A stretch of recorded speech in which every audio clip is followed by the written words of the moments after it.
Sinepju graudiņš. Vārds katrai dienai. Palīdzība īstā laikā. Šodienas raksturvieta. Tāpēc pieiesim bez bailēm pie žēlastības troņa, lai saņemtu apžēlošanu un atrastu žēlastību, palīdzību īstā laikā. Ebrejiem 4. nodaļa, 16. pants. Šodienas pārdomas. Par Jāzepu lasām, ka viņš, sekojot Dieva sapnim, saskārās ar lieliem izaicinājumiem un piedzīvoja daudz netaisnības. Taču Jāzeps saglabāja šķīstu sirdi un piedzīvoja savu sapņu piepildījumu. Viņš kļuva par Ēģiptes pārvaldnieku. Būtiski, ka dienā, kad faraons aicināja Jāzepu steigšus atstāt cietumu un stāties viņa priekšā, Jāzeps vispirms noskuvās, nomainīja savas drēbes un tikai tad nāca pie valdnieka. Mums, kristiešiem, ir dota milzīga privilēģija.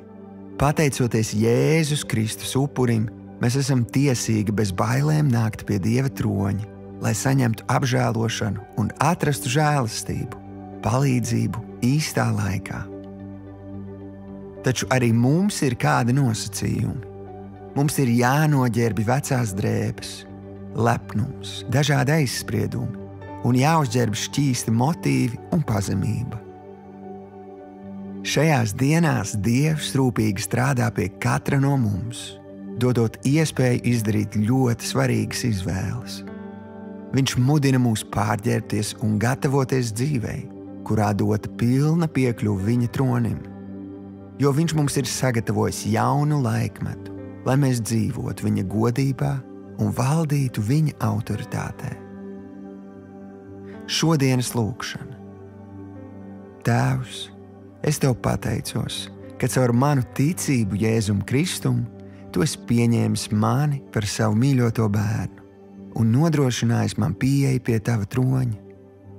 Uzrādi man to, kas ierobežo man sadraudzību ar Tevi. Es apņemos būt pazemīgs un saglabāt šķīstu sirdi. Jēzus vārdā. Āmen.